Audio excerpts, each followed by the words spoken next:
말씀 느헤미야 1장 5절로 11절 말씀으로 언약을 붙드는 기도라고 하는 제목으로 같이 말씀 살펴보도록 하겠습니다. 느헤미야 5장 1장 이 5절로 11절 말씀인데요. 지난주에 저희가 함께 했던 말씀 역시 느헤미야 1장 1절로 11절의 이 기도의 내용이었습니다. 우리 지난주 내용과 연달아서 좀 이해할 필요가 있기 때문에 간단하게 지난주에 어떤 메시지를 전했는지 요약하는 것으로 서론을 대신하도록 하겠습니다. 지난주에 우리는 응답을 받는 기도의 사람 느헤미야, 그가 어떤 태도로 기도했는지를 같이 살펴봤습니다. 그러니까 느헤미야가 어떤 기도를 했는가, 그 기도의 내용이 아니라 느헤미야가 어떤 태도를 가진 기도자였는가라고 하는 부분을 살펴본 것이죠. 하나님께 나아가 어떤 내용으로 기도하는가 굉장히 중요합니다. 그런데 그가 이 기도를 하러 나아갈 때 어떠한 자세와 태도를 가지고 하나님께 나아갔는가라고 하는 건 어쩌면 기도의 내용보다도 더 중요할 수 있다는 것이죠. 느헤미야는 한 6가지 정도로 특징을 보여주고 있습니다. 첫째로 그는 우선순위가 아주 분명한 사람이었습니다. 그는 왕의 술관원으로 살아가는 평안한 삶이 있었음에도 불구하고 그런 평안한 삶을 사는 중에도 자기 민족 이스라엘의 고통 앞에서 함께 우는 사람이었기 때문이죠. 그럼 영적인 것이 중요한 사람이었습니다. 그리고 자기 민족이 굉장히 자기에게 소중한 사람이었던 것입니다. 두 번째로 그는 공감하여 우는 사람이기도 했습니다. 이스라엘 백성의 그 고통 앞에서 이미 오래전에 그곳을 떠난 사람이고 실제로 이 예루살렘에 한 번도 살아본 적이 없는 사람임에도 불구하고 이 예루살렘에서 고통당하는 자기 동포의 그 고통 앞에서 함께 울며 통곡하며 하나님께 기도하는 공감의 사람이었던 거죠. 그리고 그는 이러한 문제를 보고 가장 먼저 하나님께 나아가 엎드리는 기도의 우선순위가 있었던 사람이기도 합니다.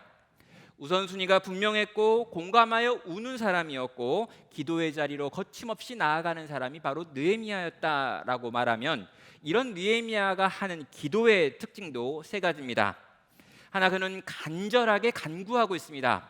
하나님을 향해 부르짖고 있고 그 하나님 앞에 엎드리고 있고 그 앞에 앉아서 하나님이 들으실 때까지 4개월이나 되는 시간 동안 하나님께 나아가 씨름하고 있는 이 간구를 아는 사람, 이 열심히 나아가 그분께 은혜를 구하는 사람이 느헤미야였던 거죠. 또 그는 동일시하여 이스라엘 민족과 그 조상들의 죄를 자기와 자기 집안의 죄라고 말하면서 하나님께 용서를 구하는 동일시의 기도도 하고 있습니다. 그리고 마지막으로 이 기도의 결과가 바로 나에게 임하기를 구하는 기도의 사람이었죠. 내가 하나님을 움직여서 기적을 구하는 자가 아니라 내가 하나님의 기적이 되기를 구했던 사람이고요. 그가 오랜 시간 동안 기도해서 나온 결론은 하나님 당신의 은혜의 통로로, 하나님 당신의 능력과 구원의 통로로 나를 사용하여 주십시오. 내가 그 통로가 되기 원합니다 라고 하는 기도로 끝나고 있더라는 것입니다. 기적을 구하는 자를 넘어 하나님의 기적 그 자체가 된 사람이 바로 느헤미야인 것이죠. 여러분, 지난주에 했던 이 설교의 내용들을 좀 이렇게 기억하시고 정리하실 필요가 있습니다. 하나님께서 우리의 기도를 받으신다, 또 우리의 기도에 응답하신다 할 때 바로 기도하고 있는 내가 어떤 사람인가에 하나님의 더 큰 관심이 있기 때문입니다. 정말로 하나님을 이용하려고만 하는 기도가 아니었는지 묻게 됩니다. 정말 하나님이 나를 들어 사용하시기를 원하시는 건지, 그리고 그 사용하시는 곳이 사람들이 보기에 별로 좋아 보이지 않는, 별로 인기 없는 곳이라 할지라도 그 높은 왕의 술관원의 지위를 버리고 이 포로된 이스라엘 백성들, 끌려갔다가 돌아와 폐허가 되어 있는 이스라엘 백성의 총독이 되기를 선택하는, 거꾸로 가는 삶의 방식을 선택하는 이런 기도의 사람인지 물어야 되는 것이죠. 오늘 또 우리가 기도하러 나왔는데요, 우리는 왜 기도하러 나왔고 우리가 기도하여 얻고 싶은 건 과연 어떤 것인지 스스로에게 물어보셔야겠습니다. 정말 하나님의 뜻이 이 땅 가운데 일어나기를, 이루어지기를, 그리고 그 일에 쓰임받는 통로가 되기를, 도구가 되기를 원하여 기도 자리에 나왔는지, 아니면 하나님의 기적과 이적, 하나님이 내 인생 가운데 좋은 것들, 내가 생각하는 바라는 것들을 해주기를 원하는 마음으로 기도의 자리에 나왔는지 오늘 우리는 물으며 오늘 본문의 기도로 들어가야 되는 것입니다. 자, 이제 본문에 들어가 가지고요, 오늘 우리가 읽었던 5절부터 11절에 나와 있는 이 기도의 내용들을 하나씩 살펴보겠습니다. 먼저 5절에 보면은요, 하나님을 향해 나아가며 하나님을 부르는 호칭들이 다시 한번 등장하고 있습니다. 이르되 하늘의 하나님 여호와가 크고 두려우신 하나님이여, 주를 사랑하고 주의 계명을 지키는 자에게 언약을 지키시며 긍휼을 베푸시는 주여 간구하나이다 라고 말하며, 하나님을 향해 나아가 기도하는 이 기도의 가장 앞부분에 내 기도를 받으시는 하나님에 대한 이 설명들이, 호칭들이 정리되어 있습니다.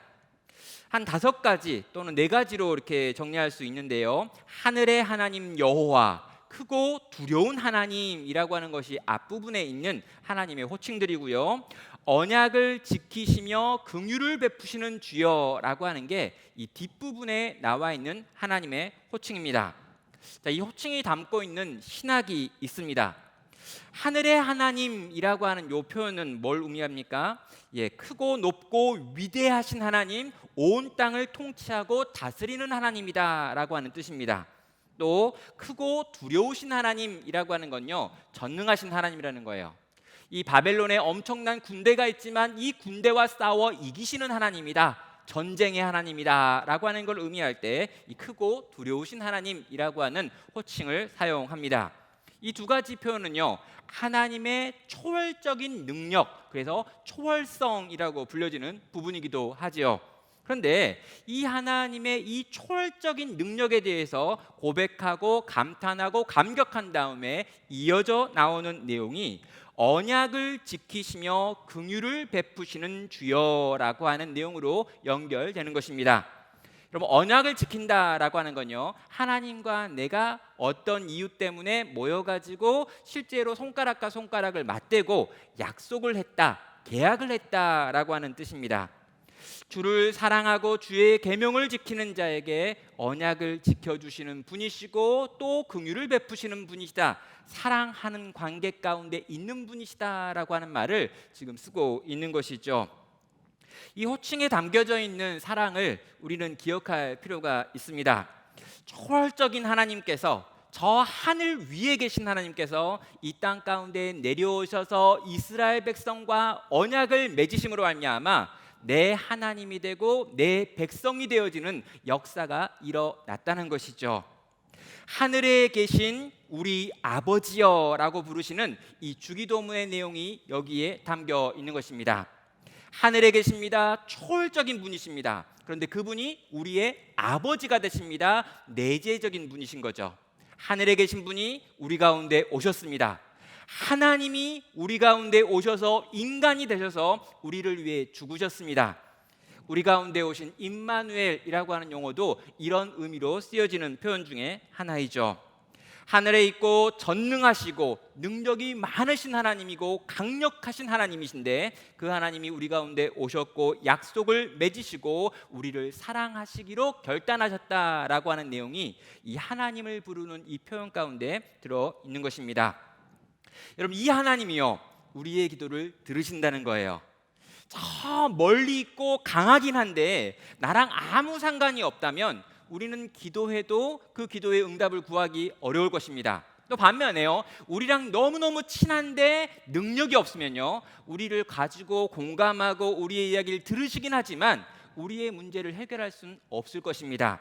우리의 기도 받으시는 분은 온 우주보다 크고 두려우시면서 동시에 우리 가운데 오셔서 우리와 언약을 맺으시는 분이다 라고 가르치며, 이 하나님이 우리의 기도를 들으시기에 이 하나님께 담대히 나아갈 것을 요구하고 있는 것입니다. 자, 이제 이 하나님께 우리는 나아갑니다. 과연 느헤미야는 뭐라고 기도했길래 하나님은 느헤미야의 기도를 들으시고 느헤미야를 사용하여 그 백성을 건지고 계시는지, 그 기도의 내용들을 하나하나 이제 살펴보겠습니다. 자, 첫 번째 내용은요, 6절부터 7절에 나와 있는 내용으로 자신의 죄됨, 우리의 죄됨에 대한 인정을 하고 있습니다. 이제 종이 주의 종들인 이스라엘 자손을 위하여 주야로 기도하오니 우리 이스라엘 자손이 주께 범죄한 죄들을 자복하오니 주는 귀를 기울이시며 눈을 여시사 종의 기도를 들으시옵소서. 나와 내 아버지의 집이 범죄하여 주를 향하여 크게 악을 행하여 주께서 주의 종 모세에게 명령하신 계명과 율례와 규례를 지키지 아니하였나이다 라고 말하며 이스라엘 백성들의 죄 그리고 그 조상들의 죄를 지금 마치 나의 죄, 우리의 죄라고 생각하면서 하나님께 아뢰드리는 내용이 나와 있습니다. 그는 주야로 기도했다라고 이야기하고요. 주는 제발 내게 귀를 기울여 주십시오라고 강청합니다. 제발 눈을 좀 열어주십시오라고 구하고 있고요. 내 기도 좀 들어달라고, 종의 기도를 좀 들어주세요라고 말하며 아주 강력하게 내가 얼마나 죄인이며 우리가 얼마나 큰 죄를 지었는지에 대하여 당신께 고백하니 제발 들어달라, 이 내용에 대하여 알아달라라고 하는 요청을 하고 있는 것입니다. 나와 내 집이 범죄하여 주를 향하여 크게 악을 행하여 주께서 주의 종 모세에게 명령하신 계명과 율례와 규례를 지키지 아니하였나이다라고 하는 것이 그가 고백하는 죄의 내용이죠. 여러분, 이 고백도요 쪼개가지고 살펴볼 수 있습니다. 나와 내 집이 범죄했다라고 하는 이 표현은 개인적인 또는 이 가정과 관련된 작은 범위의 범죄입니다. 주를 향하여 큰 악을 행했다라고 하는 건요, 이 모든 죄가 내가 사람에게 지은 죄가 아니라 이 끝에 있는 하나님과 연결되어 있는 죄입니다라고 하는 고백이죠. 내가 이 사람을 때렸는데요, 이 사람에게 죄를 지은 것을 넘어서 이 사람을 만드신 하나님의 법을 어긴 것이기 때문에 하나님께 범죄했습니다라고 하는 고백을 하고 있는 것입니다. 그리고 구체적으로 계명과 율례와 규례라고 하는 하나님 당신께서 우리에게 주신 이 기록된 모든 말씀들로 언급하신 구체적인 죄들에 대하여 구체적인 죄를 지었습니다라고 하는 고백을 하고 있는 것입니다. 그러면 총체적으로 나와 우리는 죄인이라는 거예요. 개인적으로도 죄인이고 우리의 가족 가문도 죄인이며 심지어 우리가 지은 모든 죄들은 하나님과 연결되어 있는 죄들일 뿐만 아니라 하나님 당신께서 말씀하신 그 모든 법을 하나하나 어긴 죄가 우리 가운데 있습니다. 우리는 진짜 죄인입니다라고 하는 고백이 처음으로 나아가 하나님께 말하고 있는 기도의 내용이 되는 것이죠. 사랑하는 성도 여러분, 우리가 하나님께 나아갈 때 이러한 기도가 있는지 한번 물어보셔야 합니다. 여러분, 우리는요, 우리가 죄인이다라고 하는 이야기를 예수님 믿고 얼마 지나지 않아서 십자가에 대한 설명을 들을 때 새가족반에서 한 번 듣고 끝나버립니다. 그런 다음에 대부분은요, 이미 우리가 구원받았다, 의인이다, 영원한 생명을 산다라고 이야기하면서 내가 죄인이었다라고 하는 고백을 잊어버리는 거죠. 그래서 우리는 어떻게 됩니까? 죄에 대한 인식의 수준이 너무 낮기 때문에 이 죄에서 우리를 건지신 하나님의 은혜의 그 깊이와 높이도 잘 모르는 겁니다. 여러분, 우리가 얼마나 죄인이었는지 모르니까요, 이 죄로부터 우리를 건지신 하나님의 은혜가 얼마나 큰지를 모르는 거예요. 우리가 얼마나 심각한 죄인이었는지 생각하지 않으니까요, 이 죄인된 우리를 건지기 위하여 하나님께서, 예수님께서 얼마나 깊은 자리까지 내려오셨는지에 대한 감사와 감격을 잃어버린 채 살아가는 경우들이 많다는 것입니다. 하나님이 우리 가운데 행하신 이 놀라운 은혜가 이 얼마나 놀라운지를 알기 위해 먼저 우리가 기억해야 될 건요, 우리가 얼마나 깊은 데 있었는지를 아는 거예요. 우리가 얼마나 심각한 존재였는지를 아는 겁니다. 그리고 이걸 모르면 그 다음에 아무것도 실제 우리가 안다고 할 만한 게 없다는 것이죠. 느헤미야는 자신의 죄됨에 대하여, 우리 민족의 죄됨에 대하여, 이 죄가 얼마나 깊이까지 뿌리내리고 있는지에 대하여 하나님께 고백하며 내가 이런 죄인이며 우리가 이런 죄로 말미암아 이런 고통 가운데 있습니다라고 하는 솔직한 인정의 기도를 가장 먼저 하나님께 올려드리는 것입니다. 여러분, 우리의 기도 가운데 이 고백이 있기 바랍니다. 우리 삶 가운데 있는 여러 가지 일들이 실제 이 죄에서 나온 결과들일 수 있다는 걸 언제건 인정하고 고백하며 그분께 나아가 주님의 도움과 주님의 위로와 주님의 회복의 역사가 여기 나타나기를 구하며 나아가야 되는 것이죠. 자, 두 번째로 오늘 이 기도의 내용을 보면은요, 8절과 9절에 있는 내용은 자신의 죄에 대한 온전한 고백을 한 다음에 하나님의 언약을 상기하며 하나님 제발 나를 기억하여 주십시오 라고 말하며 구원을 요청하는 부분이 나와 있습니다.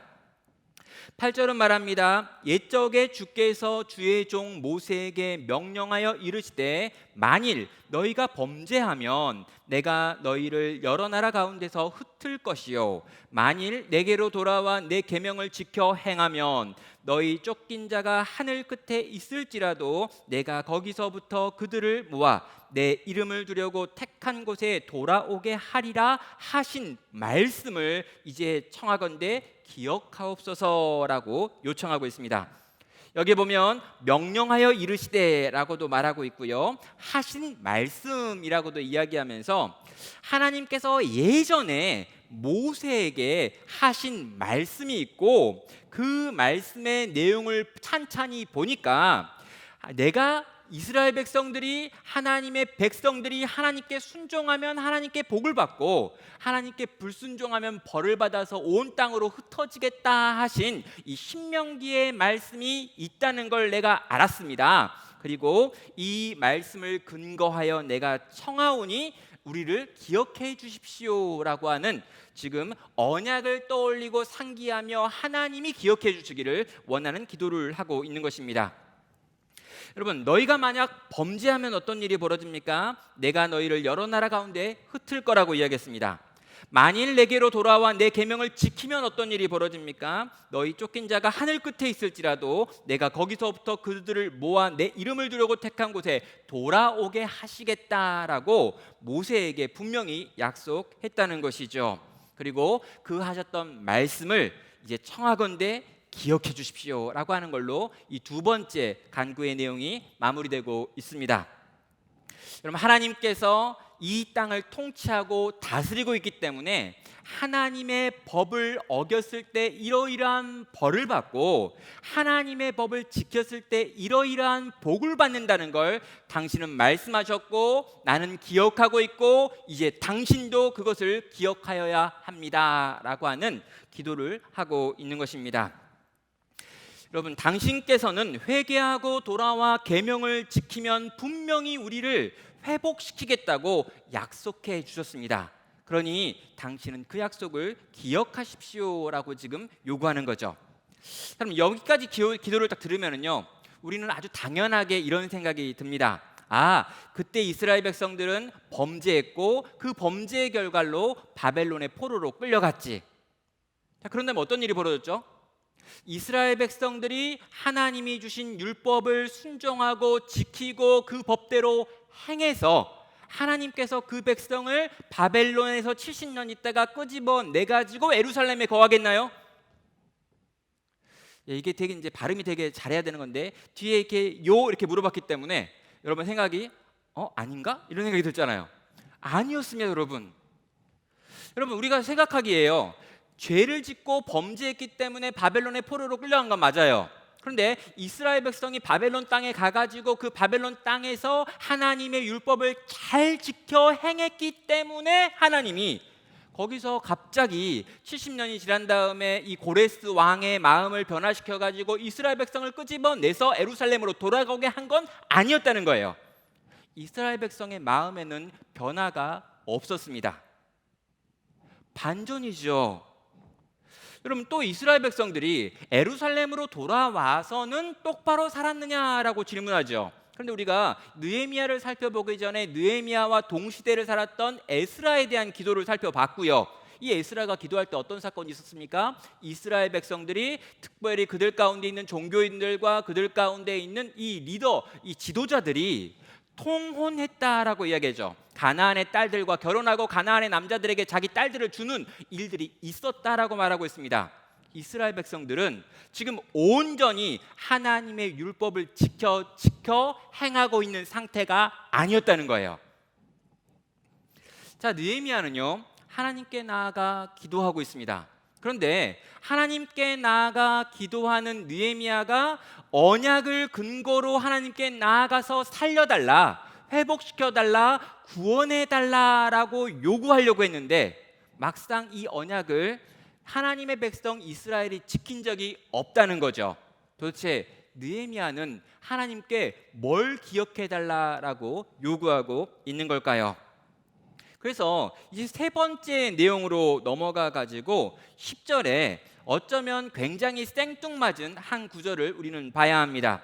10절은 말합니다. 이들은 주께서 일찍이 큰 권능과 강한 손으로 구원하신 주의 종들이요 주의 백성이니이다 라고 말하고 있습니다. 이들은 누구입니까? 여전히 죄 가운데 있는 이스라엘 백성들입니다.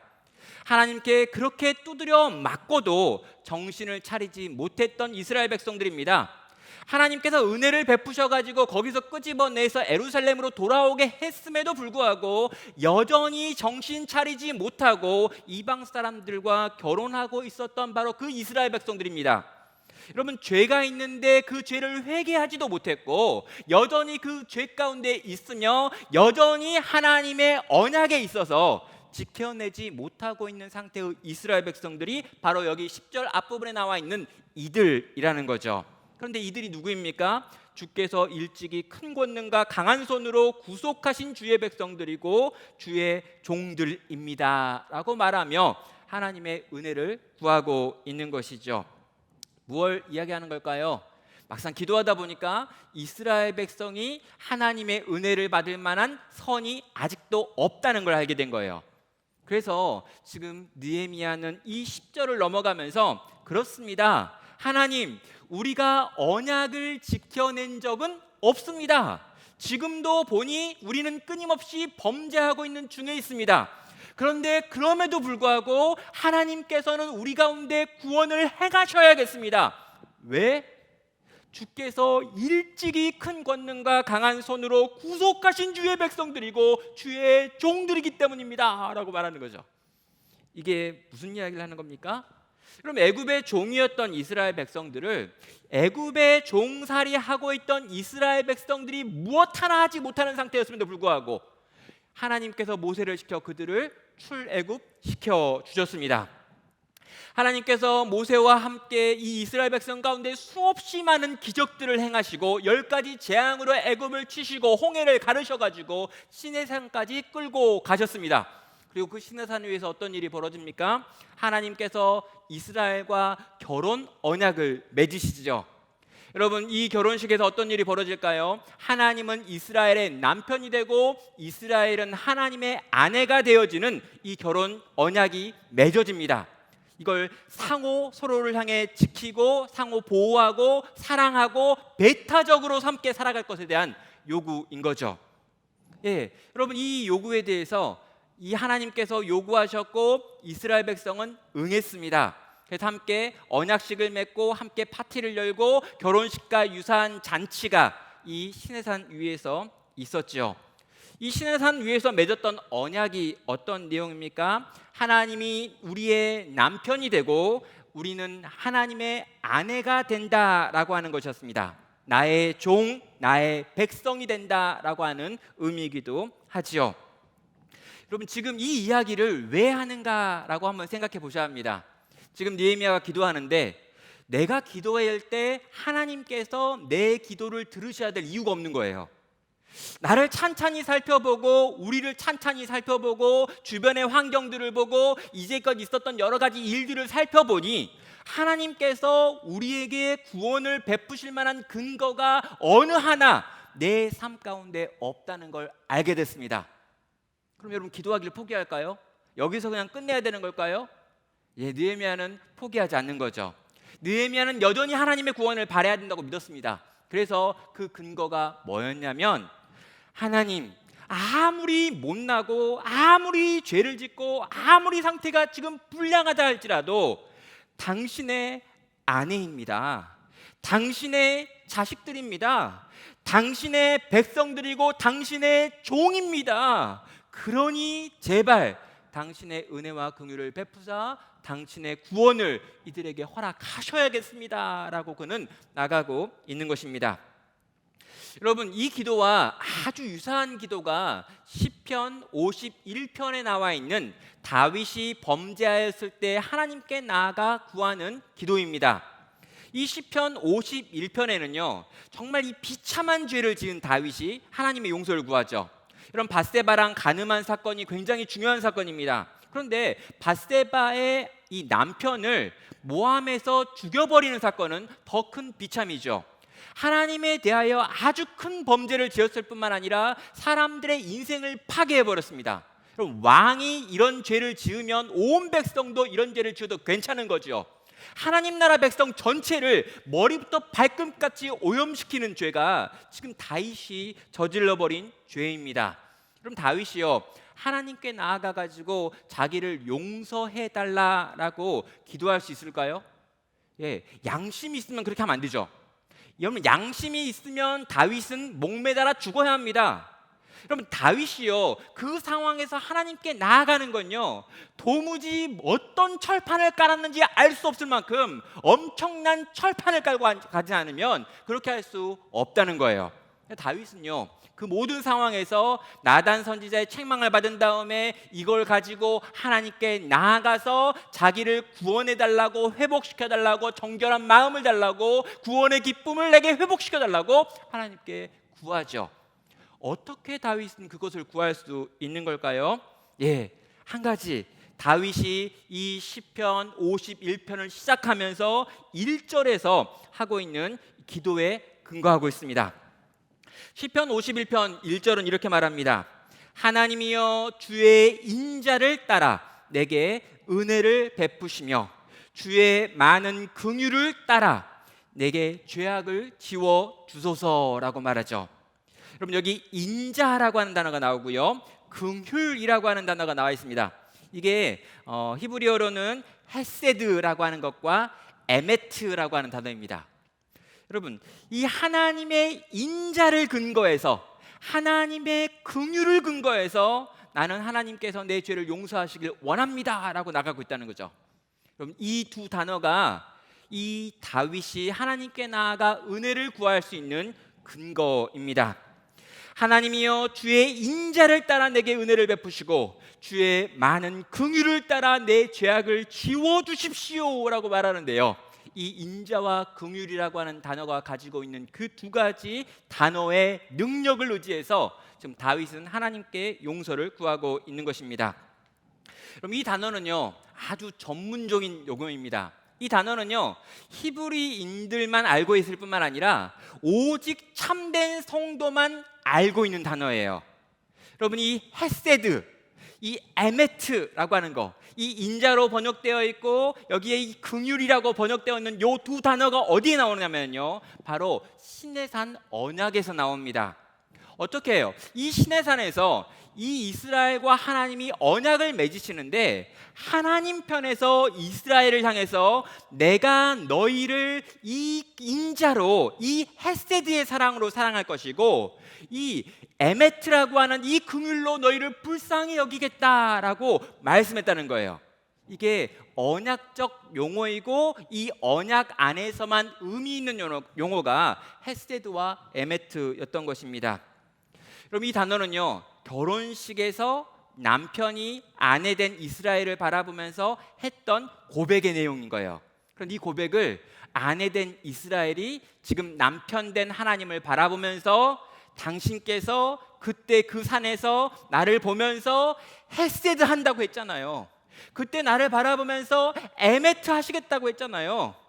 지금 나는 엉망진창이고 죄가 너무너무 많고 음란하고 악을 행하였지만, 그래서 나는 언약을 다 깨버렸지만 당신은 나와 언약을 맺을 때 그 단어와 그 단어를 사용해서 언약했잖아요. 그리고 당신은 그 언약을 지키겠다고 약속했잖아요 라고 말하며 하나님께 나아가서 하나님, 당신의 그 인자와 긍휼에 의지하여 나아가니 나를 용서해달라고, 나를 회복시켜달라고 구하고 있는 기도가 다윗의 기도가 되는 것입니다. 여러분, 자기는 약속을 안 지켰어요. 자기는 모든 걸 다 파기했습니다. 여러분 이스라엘 백성의 역사를 보십시오. 여러분 이 신의 산에서부터 그 언약을 맺은 지 며칠이 지나지 않아 가지고 여러분 황금 송아지 만들어 곡 앞에 춤췄습니다. 여러분 이스라엘 백성은요 이 언약에 신실했던 경우가 거의 없어요. 근데 하나님 어떠냐고요? 한 번 맺으신 그 언약에 완전히 묶이셨습니다. 왜 그러는지 모르겠어요. 그분은 약속하시면 그 약속을 지키세요. 상대방이 그 약속에 신실하건 신실하지 않건 간에 그분은 신실했다는 거죠. 그래서요 이 하나님의 약점인 그 신실함을 붙들고 다윗이 나아가가지고요, 하나님 당신이 약속하신 그 약속에 신실하지 않습니까?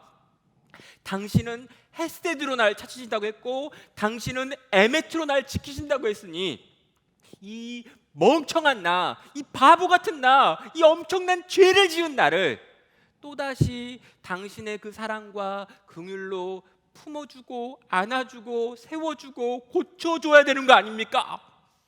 라고 하는 말도 안 되는 기도로 나간 것이죠. 근데 여러분 이 기도를요 느헤미야는 정확하게 알고 있었던 것입니다.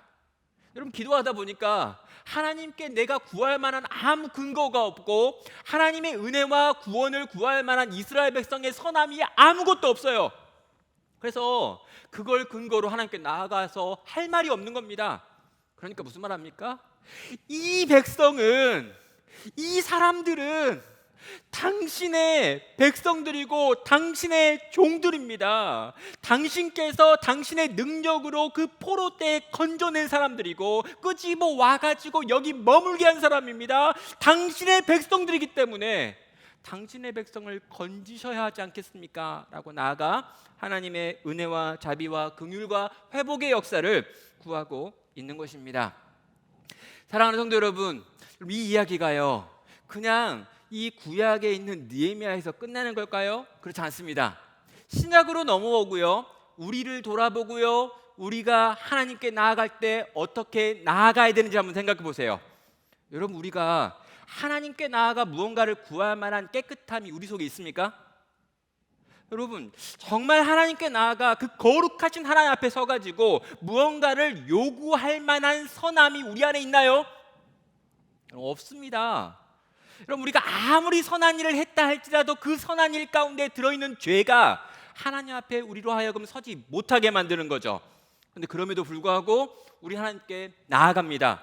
아니 은혜의 보좌 앞에 나갈 때 그냥 담대하게 나가요. 왜요? 우리를 덮고 있는 예수 그리스도의 보배로운 피 때문입니다. 여러분 이 구약 성경에서 헤세드라고 표현되어 있고 에메트라고 표현되어 있는 이 언약적 언어가 여러분 오늘날 우리에게는 예수 그리스도의 십자가와 그분의 보혈이라고 하는 것으로 지금 바뀌어서 주어져 있다는 거죠. 그래서 우리는요 그분 앞에 나아갈 때 담대하게 나갑니다. 왜요? 예수의 피가 우리의 머리부터 발끝까지를 완전히 덮어서 우리의 죄가 그분 앞에 보이지 않기 때문입니다. 여러분 그분 앞에 나아가서 우리는 당당하게 기도합니다. 어떻게 해요? 예수의 이름으로 기도하는 거죠. 여러분 이 피와 이 이름으로 나아가 하나님께 구하는 그 기도를 우리 하나님은 어떻게 보시고 어떻게 들으실까요? 마치 그 아들이 기도하는 것처럼 들으시고 받으시고 당신의 역사와 일을 행하신다는 것입니다. 사랑하는 성도 여러분, 이 헤세드와 이 에메트, 이 예수 그리스도의 보배로운 피와 이 예수의 이름을 가지고 하나님께 나아가 구하십시오. 그러면 주께서 그 기도를 들으시고 우리 가운데 당신의 구원을 행하실 것입니다. 11절 마지막에 이제 이 모든 기도는 이렇게 끝나고 있습니다. 주여 구하오니 귀를 기울이사 종의 기도와 주의 이름을 경외하기를 기뻐하는 종들의 기도를 들으시고 오늘 종이 형통하여 이 사람들 앞에 은혜를 입게 하옵소서 하였나니 그때 내가 왕의 술관원이 되었느니라. 귀를 기울이시고 들으시고 종의 기도와 주의 이름을 경외하는 종들의 기도를 들으십시오. 제발 그것을 들으시고 오늘 나로 하여금 형통하게 하여 이 사람 앞에서 은혜를 입게 하옵소서. 내가 이제 구하오니 내 기도를 들으시고 나를 당신의 구원의 통로와 도구로 써주시는 은혜를 베풀어 주시옵소서라고 그는 이 기도를 마무리했던 것입니다. 하나님을 움직이려고 시작했던 기도에서 하나님의 도구가 되기를 자원하는 기도로 바뀌어 있는 것이죠. 주님, 내가 여기 있사오니 나를 보내십시오 라고 지금 구하고 있는 것입니다. 처음에 아마 이 느헤미야는요, 이렇게 기도했을 거예요. 주님, 누군가가 가야 되지 않겠습니까? 주님, 누군가가 저기서 일해야 되지 않겠습니까? 기적이 일어나야 되는 거 아니겠습니까? 왕의 조서가 떨어져야 되는 게 아닐까요? 뭔가 새롭고 위대한 일들이 나타나야 되는 것 아닐까요? 그런데 여러분, 이 4개월 동안 기도하면서 하나님과 씨름하던 중에 이 느헤미야는 주님, 내가 여기 있습니다.